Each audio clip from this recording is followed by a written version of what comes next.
കടല് ആഴമേറിയതാണ് എന്ന വിഷയം നമ്മൾ ചർച്ച ചെയ്യുമ്പോൾ ഒരുപക്ഷെ നിങ്ങളുടെ മനസ്സിൽ പെട്ടെന്ന് വരും, ഈ കേരള സംസ്ഥാനത്ത് 1013 പേരുടെ തിരോധാനവും 38 പേരുടെ മരണവും 40 കോടി രൂപയുടെ നാശനഷ്ടവും സംഭവിച്ച ഓഖി ചുഴലിക്കാറ്റ് എന്ന് പറയുന്ന ചുഴലിക്കാറ്റ് ഈ സംസ്ഥാനത്തിന്റെ തെക്കൻ ജില്ലകളിൽ അടിച്ചു വീശിയിട്ട് ഗുജറാത്ത് സംസ്ഥാനത്തിലേക്ക് കടന്നുപോയി. നാശം വിതച്ച ഓഖി ചുഴലിക്കാറ്റിന്റെ അതിന്റെ താടനമേറ്റ കടലിലെ ആഴമേറിയ കടലുകളെ പറ്റിയാണ്, അതല്ലെങ്കിൽ അതിന്റെ തിരമാലകളെ പറ്റിയാണ് ചർച്ച ചെയ്യുന്നത് എന്ന് ആർക്കെങ്കിലും തോന്നിയിട്ടുണ്ടെങ്കിൽ അത് തെറ്റാണ്. കടല് ആഴമേറിയതാണ് എന്ന് പറഞ്ഞാൽ ആദരവായ പ്രവാചകൻ നബി മുഹമ്മദ് മുസ്തഫ സല്ലല്ലാഹു അലൈഹി വസല്ലമ തങ്ങൾ അവിടുത്തെ പ്രിയപ്പെട്ട സഹാബത്തിന് കൊടുത്ത 4 ഉപദേശങ്ങളിൽ 4 പ്രമേയങ്ങളിൽ ഒരു പ്രമേയമാണ് കടല് ആഴമേറിയതാണ് എന്നുള്ളത്. ആ കടല് ഏതാണ്? ആ കടൽ ആഴമേറിയതാണ് എന്ന് പ്രവാചകൻ പറഞ്ഞ കടല് സാധാരണ നമ്മൾ നമ്മുടെ മക്കളെ കൈപിടിച്ചുകൊണ്ട് കടല കുറിച്ചുകൊണ്ട് പർവ്വത സമാനമായ തിരമാലകൾ മണൽത്തരികൾക്ക് മുത്തം കൊടുത്ത് മടങ്ങി പോകുമ്പോ ആ കടലിനെ പറ്റിയാണോ റസൂലുള്ളാഹി പറഞ്ഞത്? ഒരിക്കലുമല്ല. മഹാനായ അബൂദർറുൽ ഗഫാരി റളിയല്ലാഹു തആല അൻഹു അല്ലാഹുവിന്റെ പ്രിയപ്പെട്ട പ്രവാചകനെ പറ്റിയിട്ട് പറഞ്ഞ ഒരു ഹദീസാണ്. മഹാനായ പ്രവാചകൻ എന്നോട് വസിയത്ത് ചെയ്തു, ഔസാനി ഖലീലി ബി 4 കലിമാത്തിൻ. 4 കാര്യങ്ങൾ പ്രവാചകൻ എന്നോട് വസിയത്ത് ചെയ്തു, എന്നെ ഉപദേശിച്ചു, എന്നെ ഗുണദോഷിച്ചു. ആ 4 കാര്യങ്ങൾ പ്രവാചകൻ എന്നെ പഠിപ്പിച്ചത് ഹുന്ന ഇലയ്യ അഹബ്ബു മിനദ് ദുനിയാ വമാ ഫീഹാ. നമ്മുടെ സ്വാഗത പ്രഭാഷകന് പറഞ്ഞതുപോലെ നാം കാരണം ഒരാൾ നന്നായാൽ ആ നന്നാകുന്ന വ്യക്തിക്ക്, ആ വ്യക്തി നന്നാകുന്നതിന് കാരണക്കാരനായ വ്യക്തിക്ക് അല്ലാഹു കൊടുക്കുന്നത് ഈ ആകാശത്തിന്റെ ചുവട്ടിലെ ഭൂമിയുടെ മുകളിലുള്ള സർവ്വസത്തക്കാലും പ്രാധാന്യമുള്ളതാണ് എന്ന് അല്ലാഹുവിന്റെ റസൂൽ പഠിപ്പിച്ചുവെങ്കിൽ മഹാനായ അബൂദർറുൽ ഗഫാരി റളിയല്ലാഹു തആല അൻഹു പറയുകയാണ്, 4 കാര്യങ്ങൾ എന്നെ പ്രവാചകനെ പഠിപ്പിച്ചു. ആ 4 കാര്യങ്ങൾ പ്രവർത്തിക്കുക എന്നുള്ളത്, ആ 4 കാര്യങ്ങൾ കേട്ടതിനപ്പുറം അത് പ്രവൃത്തിപഥത്തിൽ കൊണ്ടുവരിക എന്നുള്ളത്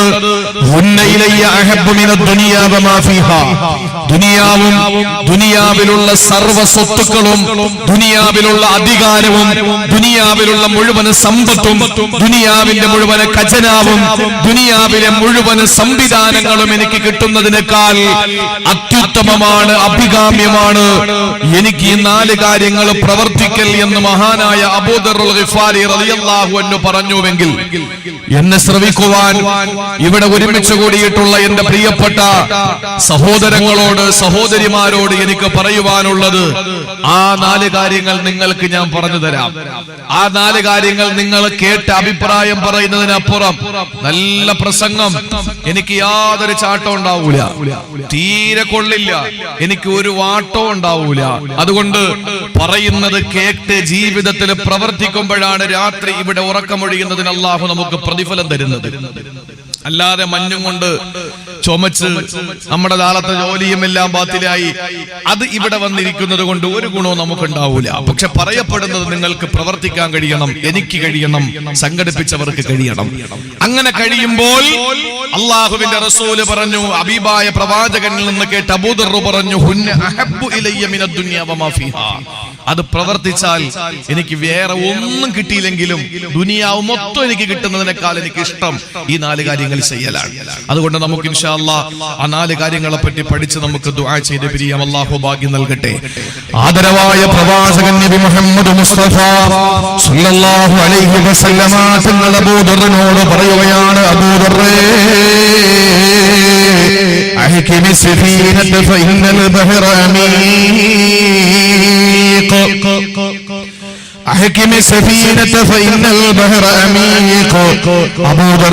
കടല് ആഴമേറിയതാണ്, കടലിലൂടെ സഞ്ചരിക്കേണ്ട കപ്പലിനെ നീ ഭദ്രമാക്കണം. ആ കടല് ആഴമേറിയതാണ്, കടലിലൂടെ സഞ്ചരിക്കുമ്പോൾ ആ സഞ്ചരിക്കുന്ന കടലിലൂടെ സഞ്ചരിക്കുന്ന കപ്പലാകുന്ന നിന്റെ രക്ഷാകവചമുണ്ടല്ലോ, ആ രക്ഷാകവചമാകുന്ന കപ്പലിനെ നീ ഭദ്രമാക്കണം. ആ കപ്പലിനെ നീ നന്നാക്കണം, ആ കപ്പലിനെ മെച്ചമാക്കണം. എന്തുകൊണ്ടെന്ന് എവിടുന്നറിയോ? സഞ്ചരിക്കുന്ന കടൽ ആഴമേറിയതാണ് അബൂദർറേ. 1400 വർഷങ്ങൾക്ക് മുമ്പ് അല്ലാഹുവിന്റെ റസൂൽ അബൂദർ എന്ന് പറയുന്ന സഹാബിയോട് മാത്രമല്ല അത് പറഞ്ഞത്, കാസർഗോഡ് ജില്ലയിലെ ചട്ടഞ്ചാലം എന്ന് പറയുന്ന പ്രദേശത്തോട് ചേർന്ന് കിടക്കുന്ന പള്ളത്തുങ്കൽ എന്ന് പറയുന്ന പ്രദേശത്ത് ഒരുമിച്ച് കൂടിയ എന്റെ പ്രിയപ്പെട്ട ആണുങ്ങളെ, പെണ്ണുങ്ങളെ, അല്ലാഹുവിന്റെ റസൂൽ 14 മുമ്പ് പറയുകയാ,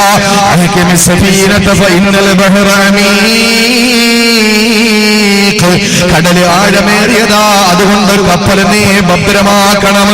ഏത് കടലാണ് എന്റെ പ്രിയപ്പെട്ടവരെ റസൂലുള്ള പറഞ്ഞത്?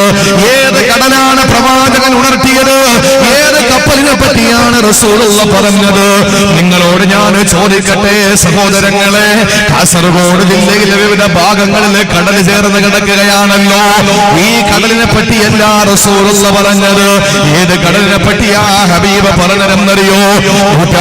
14 മുമ്പ്, 1400 സംവത്സരങ്ങൾക്ക് മുമ്പ് കാരുണ്യത്തിന്റെ തിരുദൂതർ പറഞ്ഞ കടൽ ആഴമേറിയെന്ന് പറഞ്ഞ കടലേതെന്നറിയോ?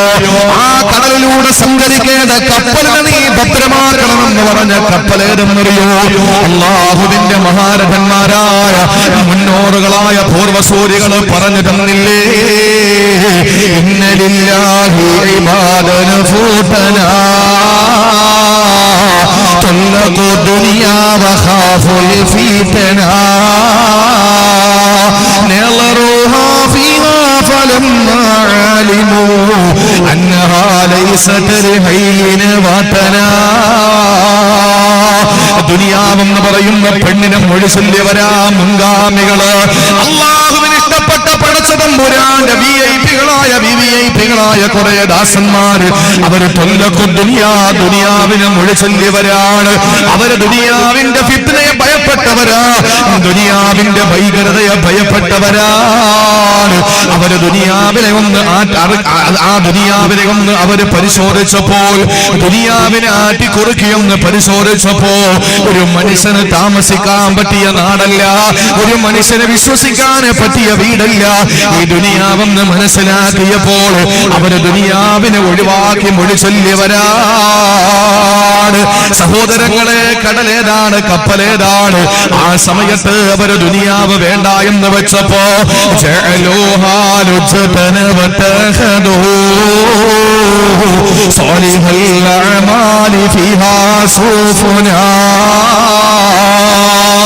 ദുനിയാവെന്ന് പറയുന്ന കടല്, ഈ ദുനിയാവ് എന്ന് പറയുന്ന കടലാണ് പ്രിയപ്പെട്ടവരെ. നിങ്ങൾക്കറിയില്ലേ, നടുകടലിലും മുങ്ങി താഴുന്നവന് കച്ചിത്തുരുമ്പ് കിട്ടിയാലും രക്ഷപ്പെടും. ആ കച്ചിത്തുരുമ്പിന് വേണ്ടി കൈനീട്ടി യാചിക്കും നടുകടലിൽ കിടക്കുന്നവന്. അതുപോലെയല്ലേ വീട് വെക്കാൻ വേണ്ടി ഇറങ്ങുന്നവന് നടുകടലിലായവനെ പോലെയല്ലേ കടലിൽ മുങ്ങി താഴുന്നവന്റെ കൊതി എന്താണ്? പെട്ടെന്ന് രക്ഷപ്പെടണമെന്നാണ്. വീട് വെക്കാൻ തുടങ്ങുന്നവന് കടലിൽ ചാടിയവനെ പോലെയാണ്. പെട്ടെന്നൊന്ന് വീട് വെച്ചിരുന്നെങ്കിൽ മതിയായിരുന്നു, ആ വീടിന്റെ പണിയൊന്ന് പൂർത്തീകരിച്ചിരുന്നെങ്കിൽ മതിയായിരുന്നു. കല്യാണം കഴിക്കുന്നവന്റെയും അവസ്ഥ അത് തന്നെ.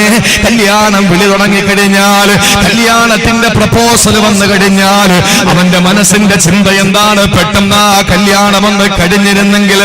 എന്തുകൊണ്ടാണ്? നടുകടലിൽ ചാടിയവനെ പോലെയാണ്. വാഹനമെടുക്കാൻ പോകുന്നവന്റെയും കരാറ് തന്നെയാണ്. എന്തിനേറെ ഈ പട്ടന്തുകാല്, ഈ പള്ളന്തുകാലം എന്ന് പറയുന്ന പ്രദേശത്ത് ഇവിടെ വഴല് വെച്ച എന്റെ പ്രിയപ്പെട്ട സഹോദരങ്ങളെ, വഴല് വെച്ച് പോസ്റ്റർ ഒട്ടിച്ച് ഫ്ലക്സ് വെച്ച് നോട്ടീസ് അടിച്ച് നിങ്ങൾ പ്രചരണം തുടങ്ങിയപ്പോ നിങ്ങളുടെ മനസ്സ് പറഞ്ഞതെന്താണ്? അല്ലാഹുവേ, പെട്ടെന്ന് ആ പരിപാടി അങ്ങ് തീർന്നിരുന്നെങ്കിൽ എന്താ? മനോഹരമായി, ഭംഗിയായി, ഗംഭീരമായി പരിപാടി അങ്ങ് അവസാനിച്ചിരുന്നെങ്കിലെന്ന്.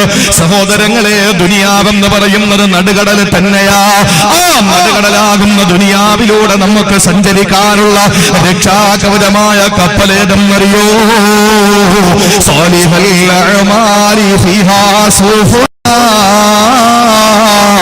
സൽക്കർമ്മമാകുന്ന കപ്പലുണ്ടാക്കണം പ്രിയപ്പെട്ടവരെ. കാരണം കടലാകുന്ന ദുനിയാവിലൂടെ സൽക്കർമ്മമാകുന്ന കപ്പലിലേക്ക് യാത്ര ചെയ്യുന്ന ഒരു മനുഷ്യനും മറുകരയെത്താറുണ്ട്. ആ മറുകര എന്താണെന്നറിയോ? അല്ലാഹുവിന്റെ സ്വർഗമാണ് മറുകര. ഈ ദുനിയാവാകുന്ന കടലിലൂടെ കപ്പലാകുന്ന സൽക്കർമ്മത്തിലൂടെ യാത്ര ചെയ്യുന്ന മനുഷ്യന് മറുകരയാകുന്ന സ്വർഗത്തിലേക്ക് ചെന്നെത്തുമ്പോൾ സഹോദരങ്ങളെ അവന്റെ ജീവിതം അവസാനിക്കുകയാ. അവന്റെ ജീവിതം അവസാനിക്കുന്നു. ഇന്നത്തെ ജീവിതമാണ് അവസാനിക്കുന്നത്. പിന്നെ അവന്റെ ഇതുപോലുള്ള ജീവിതം അങ്ങ് അവസാനിച്ചു. പിന്നെ ജീവിതത്തെ പറ്റി അല്ലാഹു പറഞ്ഞത് സുമ്മ ലാ യമൂതു ഫീഹാ വലാ യഹ്യാ. പിന്നെ അവിടെ മരണവുമില്ല, ജീവിതവുമില്ല. സഹോദരങ്ങളെ, നരകത്തിന്റെ അവസ്ഥയെ പറ്റി അല്ലാഹു പറഞ്ഞതാണ്. അവിടെ ജീവിതമില്ല, മരണമില്ല. എന്നാൽ നേരെ സ്വർഗത്തിലേക്ക് കടന്നു പോയാലോ, നമ്മുടെ മറുകരയാകുന്ന സ്വർഗത്തിലെത്തിയാലോ അവിടെ ജീവിതം മാത്രമാണ്. അതിവിടത്തെ ജീവിതമല്ല, മറ്റൊരു ജീവിതമാണ് സ്വർഗീയ ലോകത്തേക്ക് നമ്മൾ ചെല്ലുമ്പോ.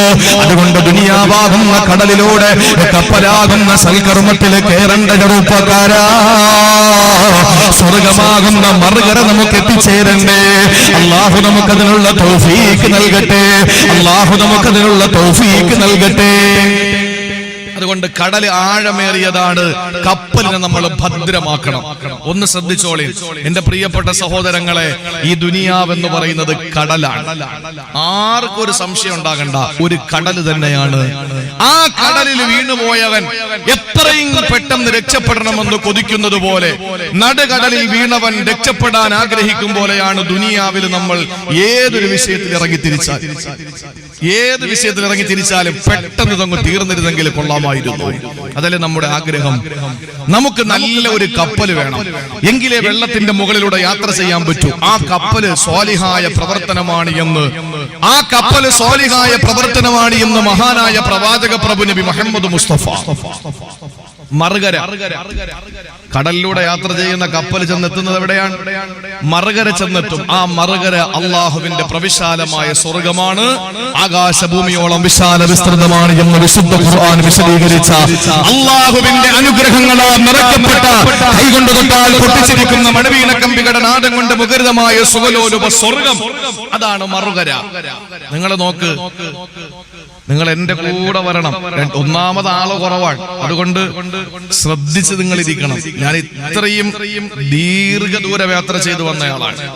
ഇന്നലെ കൊല്ലം ജില്ലയിലെ പരിപാടി, ആ പരിപാടി കഴിഞ്ഞപ്പോഴേക്കും 12:30 മണിയാണ്. അതിനുശേഷം 2 മണിക്കൂർ യാത്ര ചെയ്ത് എന്റെ വീട്ടിലെത്തി. 2:30 മണിക്ക് അവിടെ ചെന്ന് ഒരൽപ്പം കിടന്ന് 4:30 മണിക്ക് എഴുന്നേറ്റു. അതിനുശേഷമാണ് നേരെ എയർപോർട്ടിൽ പോയി, പിന്നെ നേരെ കോഴിക്കോട് വന്നു. അവിടെ നിന്ന് ട്രെയിനിൽ ഇവിടെ വന്നു. 2 മണിയോടുകൂടി ഇവിടെ എത്തി. ഈ പരിപാടി കഴിഞ്ഞ് ഇന്ന് അഷ്റഫ്ക്കാടെ വീട്ടിൽ കിടന്നുറങ്ങി. നാളെ നേരം വെളുക്കുമ്പോൾ നാളെ 10 മണിക്ക് യാത്ര ചെയ്താൽ നാളത്തെ കോഴിക്കോട് പരിപാടിയും കഴിഞ്ഞ് ഞാൻ എന്റെ വീട്ടിലേക്ക് പോകും. അപ്പൊ 2 മണിക്കൂർ നിങ്ങളോട് സംസാരിക്കാൻ വേണ്ടിയാണ് ഞാൻ ഇത്രയും ദീർഘമായ യാത്ര ചെയ്തു വന്നത്. അതുകൊണ്ട് നിങ്ങൾ ഈ അനുഗ്രഹീത സദസ്സിന്റെ പോരിശ മനസ്സിലാക്കിയിട്ട് ഉള്ള ആള് മതി നമുക്ക് ഇൻഷാ അല്ലാഹ്. ഒരുപാട് ആളുകളൊന്നും വേണ്ട, അമൽ ചെയ്താൽ മതി. അതുകൊണ്ടാണല്ലോ ഒരു മഹാൻ പറഞ്ഞത്, ഹാലു റജുലിൻ ഫീ അൽഫി റജുലിൻ അൻഫഉ മിൻ വഅളി അൽഫി റജുലിൻ ഫീ റജുലിൻ. 1000 പേര് ഒരാൾക്ക് വഅദ് പറഞ്ഞു കൊടുക്കുകയാണ്, 1000 പേര് ഒരാൾക്ക് വഅദ് പറഞ്ഞു കൊടുക്കുന്നു. അതിനേക്കാൾ അനിവാര്യം, അതിനേക്കാൾ പ്രയോജനം ഒരാൾ 1000ങ്ങളുടെ മുമ്പിൽ നിന്ന് പ്രവർത്തിച്ച് കാണിച്ചു കൊടുക്കലാണ്. 1000 പേര് ഒരാൾക്ക് വഅദ് പറഞ്ഞു കൊടുക്കുന്നതിനേക്കാൾ നല്ലത് ഒരാൾ 1000ങ്ങളുടെ മുമ്പിൽ നിന്ന് പ്രവർത്തിച്ച് കാണിച്ചു കൊടുക്കലാണ്. അതുകൊണ്ട് ആള് കുറഞ്ഞോട്ടെ, പ്രശ്നമല്ല. പറയുന്ന വിഷയങ്ങൾ പ്രവർത്തിക്കാൻ നമുക്കൊരു മനസ്സുണ്ടാക്കണം. അള്ളാഹു അതിന് ഭാഗ്യം നൽകി അനുഗ്രഹിക്കുമാറാവട്ടെ. പിന്നെ എന്റെ ഒരു വിഷമം ഇങ്ങനെ പറഞ്ഞു ആളില്ല എന്ന് തീർക്കുന്നതേ ഉള്ളൂ, കാരണം ഉൾപ്രദേശമാണ്. ഏതായിരുന്നാലും അൽഹംദുലില്ലാ, പടച്ചോ സ്വീകരിക്കട്ടെ. എന്റെ സഹോദരങ്ങളെ, നമ്മൾ കടലിൽ ഇങ്ങനെ യാത്ര ചെയ്യുമ്പോൾ ഒരു കപ്പൽ യാത്രികൻ 3 കാര്യങ്ങൾ ഭയപ്പെടണം. കപ്പലിൽ യാത്ര ചെയ്തിട്ടുള്ളവർക്കാണെങ്കിൽ അറിയാം, 3 ഭീഷണികൾ അവര് നേരിടും. ഏതൊക്കെയാണ്? കപ്പൽ തകരാൻ 3 കാരണങ്ങൾ മതി. ഏതൊക്കെയാണെന്ന് നിങ്ങൾക്ക് അറിയുന്നവരുണ്ടെങ്കിൽ പറയും. ടൈറ്റാനിക് തകർന്നത് എങ്ങനെയാണെന്ന് എല്ലാവർക്കും അറിയാം. ടൈറ്റാനിക് തകർന്നത് എങ്ങനെയാണ് എന്ന് എല്ലാവർക്കും അറിയാം. വേറെ ഏത് കപ്പൽ പോലെയുമല്ല ടൈറ്റാനിക്, കാരണം അത് സിനിമ ഇറങ്ങി കാണിച്ചു തന്നതാണ്. എന്റെ പ്രിയപ്പെട്ട സഹോദരങ്ങളെ, 3 ഭീഷണികളാണ് നേരിടുന്നത്. ഒന്ന്, കപ്പൽ യാത്ര ചെയ്തിട്ടില്ലേ നിങ്ങൾ? കപ്പൽ യാത്ര ചെയ്യണം. ഇതൊക്കെ സ്വർഗത്തിൽ പോയാൽ കപ്പൽ യാത്ര ചെയ്യാൻ പറ്റുമോ? അതൊക്കെ ഇവിടെ പറ്റൂ. അതുകൊണ്ട് ഇവിടെ അതൊക്കെ ഇതൊക്കെ നമുക്ക് അള്ളാഹു തന്നതാണ്, നമുക്ക് മാത്രം, മുഅ്മിനീങ്ങൾക്ക് മാത്രം അള്ളാഹു അനുഭവിക്കാൻ വേണ്ടി തന്നതാണ്. ഫ്ലൈറ്റിൽ കയറിയിരിക്കണം. സ്വർഗത്തിൽ പോയാൽ ഫ്ലൈറ്റ് ഒന്നുമില്ല, കപ്പലൊന്നും സ്വർഗത്തിലില്ല. അതൊക്കെ ഇവിടെയാണ്. അതൊക്കെ നമ്മൾ അനുഭവിക്കാതെ പിന്നെ എവിടെ അനുഭവിക്കാനാണ്? നമ്മക്കല്ലേ അള്ളാഹു കപ്പൽ തന്നത്. ലോകത്തുള്ള എല്ലാം നിങ്ങൾക്ക് തന്നതാണെന്ന് ഖുർആൻ പറയുമ്പോ നമ്മൾ കപ്പലിൽ കയറില്ല എന്ന് പറഞ്ഞാൽ മോശമല്ലേ? അല്പം പൈസയൊക്കെ മുടക്കിയിട്ട് മക്കളെ കൊണ്ടുപോകണം, കപ്പലിലൊക്കെ ഒന്ന് കയറ്റിയിട്ട് കറക്കി കൊണ്ടുവരണം. ലക്ഷദ്വീപിലൊക്കെ ഉള്ള ആളുകളുമായിട്ട് ബന്ധപ്പെടണം. SKSF ആളുകളൊക്കെ ലക്ഷദ്വീപിൽ ഒരുപാടുണ്ട്. അടുത്ത മാസം പിന്നെ അഗത്തി ദ്വീപിൽ ഒരു പരിപാടി കൊടുത്തിരുന്നതാണ്. ഞാൻ ആന്ധ്രത്തിൽ പോയി, പല ദ്വീപുകളിലും പോയിട്ടുണ്ട്. ഫെബ്രുവരിയിൽ ആൻഡമാൻ ദ്വീപിൽ പോകുന്നു. അപ്പൊ അതൊക്കെ നമ്മൾ അനുഭവിച്ചിരിക്കേണ്ടതാണ്. കപ്പൽ യാത്ര ചെയ്യുന്നവർ 3 ഭീഷണികൾ നേരിടണം. ഏതൊക്കെയാണ്? കപ്പൽ തകരുന്നത് 3 കാരണങ്ങൾ കൊണ്ടാണ്. ഒന്ന് പറയും, ഏതൊക്കെയാണ് കപ്പൽ തകരുന്നത്? എങ്ങനെ? കൊടുങ്കാറ്റടിച്ചാല് കപ്പൽ തകരും. 2, മഞ്ഞുകട്ടയിലിടിച്ച് കപ്പൽ തകരും. 3, കപ്പലിന്റെ ദ്വാരം എങ്ങാനും വീണ കപ്പൽ തകരും. ഇത് 3 കപ്പൽ യാത്രികന്റെ ഭീഷണിയാണ്. ഈ 3 കാര്യങ്ങൾ. ഈ കടലാകുന്ന ദുനിയാവിലൂടെ സൽക്കർമ്മമാകുന്ന കപ്പലിൽ കയറിയിട്ട് സ്വർഗമാകുന്ന മറുകരയിലെത്താൻ വേണ്ടി പോകുന്ന എനിക്കും നിങ്ങൾക്കും ഈ 3 ഭീഷണി നേരിടണം. ഒന്ന് കൊടുങ്കാറ്റ്. ആ കൊടുങ്കാറ്റ് ഏതാണ് സഹോദരങ്ങളെ?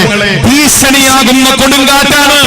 6 മാസക്കാലം എറണാകുളം ജില്ലയിലെ വൈക്കം എന്ന് പറയുന്ന പ്രദേശത്ത് അശോകന്റെയും പൊന്നമ്മയുടെയും ഏകമകളായ അഖില എന്ന് പറയുന്ന പെൺകുട്ടി ഹാദിയ ഇസ്ലാം മതം സ്വീകരിച്ചപ്പോൾ ഹാദിയ 6 മാസക്കാലം സൂര്യപ്രകാശം അടിക്കാതെ വീടിന്റെ അകത്തളങ്ങളിൽ തടവിറക്കി സമാനം പാർപ്പിച്ചിരുന്നു.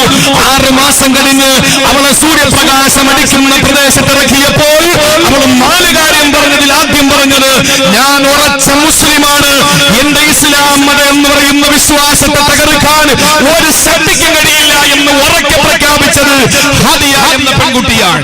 ഹാദിയ ഓടിച്ചിരുന്ന കപ്പൽ കൊടുങ്കാറ്റാകുന്ന ഭീഷണിക്കൊന്നും ചെയ്യാൻ കഴിഞ്ഞില്ല. നമ്മളെ മുമ്പിൽ വന്നിട്ട് ഒരാൾ പറയാൻ ഉളുഹി അറുക്കലടാന്ന് പറഞ്ഞാൽ എന്നാ വേണ്ട, എനിക്ക് ഉളുഹി അറുക്കണ്ട, കോഴി. എത്ര പള്ളികൾ തീരുമാനമെടുത്തു, ഇനി കോഴി മതിയെന്ന്. കോഴിമതിന് തീരുമാനമെടുത്തു. എന്തിന് സഹോദരങ്ങളെ? ഈ കപ്പൽ അങ്ങോട്ട് പോകുമ്പോ കൊടുങ്കാറ്റാകുന്ന ഭീഷണി വരും. അതിനെ കീറി മുറിച്ചുകൊണ്ടാകണം നമ്മുടെ സൽക്കർമ്മമാകുന്ന കപ്പല് പോകേണ്ടത്. അള്ളാഹു ഭാഗ്യം തരട്ടെ. രണ്ടാമത് സഹോദരങ്ങളെ, മഞ്ഞുകട്ടയാണ്. അന്ധവിശ്വാസമെന്ന മഞ്ഞുകട്ടയിൽ തട്ടിയിടിച്ച് ആ കപ്പലാകുന്ന സൽക്കർമ്മം തകരാന് പാടില്ല. അതുപോലെ കാപട്യമാകുന്ന വിള്ളൽ നമ്മുടെ കപ്പലിൽ വീഴാനും പാടില്ല. സൽക്കർമ്മമാകുന്ന കപ്പല്, ആ കപ്പലിലെ ജീവിതത്തിൽ ഒരിക്കൽ പോലെ കാപട്യമാകുന്ന വിള്ളൽ വീഴാന് പാടില്ല, ദ്വാരം വീഴാന് പാടില്ല. അങ്ങനെ മറുകരയാകുന്ന സ്വർഗത്തിലേക്ക് എനിക്കും നിങ്ങൾക്ക് പോകണ്ടേ സഹോദരങ്ങളെ? അതുകൊണ്ടാണ് കടലാകുന്ന ദുനിയാവിൽ കപ്പലാകുന്ന സൽക്കർമ്മം വേണമെന്ന് ആദരവായ പ്രവാചകൻ നബി മുഹമ്മദ് മുസ്തഫ സഹോദരങ്ങളെ നമുക്ക് യാത്ര ചെയ്യേണ്ടതാണ്. അതുകൊണ്ട് പ്രവാചകൻ അബൂദറിനോട് പറയുന്നു, അബൂദറേ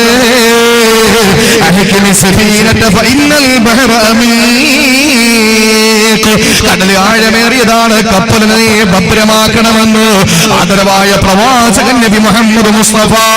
ഞാൻ അവസാനിപ്പിക്കുകയാണ് ആ ഭാഗം. രണ്ടാമത് റസൂലുള്ള പറഞ്ഞതെന്തെന്നറിയോ? അബൂദറിനോട് പറയുകയാണ്, അബൂദറേ വസ്തക്സിരി സാദ ഫഇന്ന സഫറ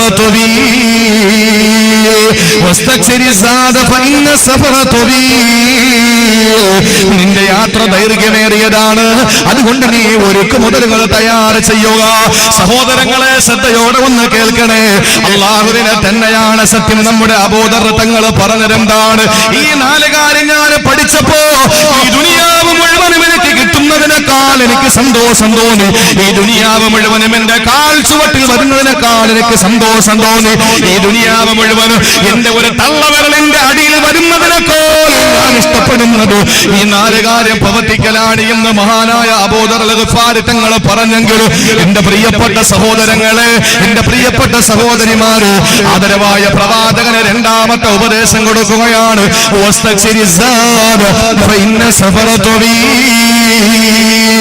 യാത്ര ദൈർഘ്യമേറിയതാണ്, അതുകൊണ്ട് പൊന്നുമോനെ അബൂദറേ, നീ ഒരുക്കു മുതലുകൾ തയ്യാർ ചെയ്തോ. കപ്പലിലാണ് ഒരു യാത്ര പോവുകയാണ് നമ്മൾ. ശ്രദ്ധിക്കണം. ഡൊഫടിച്ച മക്കളൊക്കെ കേട്ടോളി, നിങ്ങളെപ്പറ്റി നല്ലത് പറഞ്ഞിരിക്കുകയാണ് ഞാൻ. കുരുത്തക്കേട് കാണിച്ച് മോശം പറയിപ്പിക്കരുത്. പത്തനംതിട്ട ജില്ലയിലെ വാഴത്തിന് പോയി, എന്തൊരു ബഹളമാണ് കുട്ടികൾ. ഇവിടത്തെ പോലെ അല്ല, അവിടെ ലേലം ചെയ്യാൻ വേണ്ടി സാധനങ്ങൾ കൊണ്ട് ലേലം ചെയ്യാൻ വേണ്ടി സാധനങ്ങൾ. ഒരു സൂപ്പർ മാർക്കറ്റാണെന്ന് തോന്നും കണ്ടാൽ. കൊല മുതല് തേങ്ങ വരെ, തേങ്ങ മുതല് അരി വരെ, അരി മുതല് മുട്ട വരെ എല്ലാ സാധനങ്ങളും ഉണ്ട്. ഒരു സ്റ്റേജിൽ നിറച്ച സാധനങ്ങളാണ്. ഞാൻ വയലുവരാൻ നിന്നാൽ എങ്ങനെയാണ് നിന്നത്? കാരണം എന്താ, നിൽക്കാൻ സ്ഥലമില്ല, മൊത്തം ലേലത്തിന്റെ സാധനങ്ങളാണ്. അപ്പൊ ആ സാധനങ്ങൾ കൊണ്ട് വെച്ചിരിക്കുന്ന സദസ്സില് മക്കളെ ആകൊരു അസ്വസ്ഥതയാ. സദസ്സ് കയറിയപ്പോ നല്ല ആൾക്കൂട്ടമുണ്ട്. ഇടത് ഭാഗത്ത് ഫ്രണ്ടിൽ വന്നിരിക്കുന്ന കുട്ടികളൊക്കെ ബഹളം, അവർ അങ്ങോട്ട് ബഹളം ഇങ്ങോട്ട് ബഹളം. എന്തെങ്കിലും പറയാൻ പറ്റുമോ? നീ പോടാന്നിരുന്ന് പറഞ്ഞ നാണക്കേടായില്ലേ? പിന്നെ ആ നാട്ടിൽ വാതിന് പോകാൻ പറ്റുമോ? അപ്പൊ അതുകൊണ്ട് ഒരു അക്ഷരം മിണ്ടിയില്ല. ഞാൻ സംഘാടകടുത്ത് ചോദിച്ചു, ലേലമൊന്നും വിളിക്കില്ല, ഈ അണ്ടിപ്പരിപ്പ് എത്ര രൂപ വേണോന്ന് ചോദിച്ചു. ഒരു വലിയ കവർ അണ്ടിപ്പരിപ്പ് എത്ര രൂപ വേണോന്ന് ചോദിച്ചു. അത് ഉസ്താദ് എടുത്തോളെ, കുഴപ്പമില്ല. ഞാൻ പറഞ്ഞു എനിക്കല്ല, ഞാൻ 1000 തന്നേക്കാം. ആ മക്കൾക്ക് ഇട്ടെടുത്ത് കഴിഞ്ഞ് പൊട്ടിച്ച് തിന്നോളാൻ പറഞ്ഞു. ഇതിന്റെ വായിൽ അണ്ടിപ്പരിപ്പ് കയറിയത് പോലെ പിന്നെ തീരുന്നവരെ ഒരു അക്ഷരം വേണ്ടിയില്ല. ചവച്ചവച്ചിരുന്നോണ്ട് ശബ്ദം ഉണ്ടാക്കാതിരിക്കും. അള്ളാഹു മനസ്സിലാക്കാനുള്ള തൗഫീക്ക് നൽകി അനുഗ്രഹിക്കുമാറാകട്ടെ. പടച്ചോ നമ്മളെ നന്നാക്കട്ടെ. എന്റെ പ്രിയപ്പെട്ട സഹോദരങ്ങളെ, ഒന്ന് ശ്രദ്ധിച്ചേ. നമ്മളൊരു യാത്ര പോവാൻ. കടല് ദുനിയാവ്, കപ്പല് സൽക്കർമ്മം, മറുകര സ്വർഗം. അപ്പൊ നമ്മൾ യാത്ര പോകുമ്പോ റസൂലുള്ള രണ്ടാമത് പറഞ്ഞു, നിന്റെ യാത്ര നീണ്ട ദൈർഘ്യമുള്ള യാത്രയാണ്. ആ യാത്രയ്ക്ക് ആവശ്യമായ സംവിധാനങ്ങൾ നീ കരുതിയിരിക്കണം. ഞാൻ ചോദിക്കട്ടെ, ഇവിടെ നിന്ന് തിരുവനന്തപുരത്ത് പോകുന്ന ഒരാള് എന്തൊക്കെ കരുതും? ഒരാളെ യാത്ര പോവാൻ നമുക്ക് എന്തൊക്കെയാണ് കൊണ്ടുപോകേണ്ടത്? പറയും. ഗൾഫിൽ പോകുന്ന ഒരു ഭർത്താവ്, നമ്മുടെ ഈ നാട്ടിൽ നിന്ന് ഗൾഫിലൊക്കെ ഒരുപാട് സഹോദരങ്ങൾ പോകാറുണ്ട്. ഗൾഫിലേക്ക് പോകുന്ന ഒരാൾക്ക് ഭാര്യ പോകുന്നതിന്റെ തലേ ദിവസം റെഡിയാക്കി കൊടുക്കുന്ന യാത്രയുടെ പ്രധാനപ്പെട്ട 3 സംഗതികളുണ്ട്. എന്തൊക്കെയാണ്? ഗൾഫിൽ പോയവർക്കറിയാം ഭാര്യ എന്തൊക്കെ തന്നു. എന്തൊക്കെയാണ് കൊണ്ടുപോകുന്നത്? പറയ്. രഹസ്യമായി തന്നതല്ല കൂട്ടുന്നത്, ഉറച്ചു പറയാൻ പറ്റിയ സാധനങ്ങളാണ്. ഉമ്മ, മകള്, സഹോദരി, ഭാര്യ, ഭാര്യയുടെ ഉമ്മ, അവരൊക്കെ നമ്മൾ ഗൾഫിലേക്ക് പോകുന്നു എന്നറിയുമ്പോൾ നീണ്ട യാത്രയാണ്. മണിക്കൂറുകളോളം യാത്ര ചെയ്തു പോകണം. പ്രത്യേകിച്ച് കണക്ഷൻ ഫ്ലൈറ്റ് ആണ് എങ്കിൽ പല ഭാഗങ്ങളിലും നമ്മൾ ചെന്ന് മണിക്കൂറുകളോളം അവിടെ വെയിറ്റിംഗ് ഉണ്ട്. അപ്പോ ഇത്രയും യാത്ര ചെയ്യുന്ന ആളുകൾക്ക് തന്റെ പ്രിയപ്പെട്ട ഭർത്താവിന് ഭാര്യ 3 പ്രധാനപ്പെട്ട സംഗതികൾ റെഡിയാക്കി കൊടുക്കും. ഏതൊക്കെയാ? ഒന്ന് ഭക്ഷണം. നിങ്ങൾ പറയണം 3 എങ്കിലേ ഞാൻ പ്രസംഗിക്കൂ. 1 ഭക്ഷണം, 2 എന്താണ് വസ്ത്രം, 3 വെള്ളം, 3 ചിലര് വെള്ളം കുടിക്കാനാണ് ഫ്ലൈറ്റിൽ കയറുന്നത്. ഇവിടെ ആകുമ്പോ ആൾക്കാരെല്ലാം കാണും. അവിടെ കയറിയ പിന്നെ എയർ ഹോസ്റ്റസ് മാത്രമേ ഉള്ളൂ, വേറെ ആരും കാണൂല. ഇഷ്ടംപോലെ വെള്ളം കുടിക്കുക. 3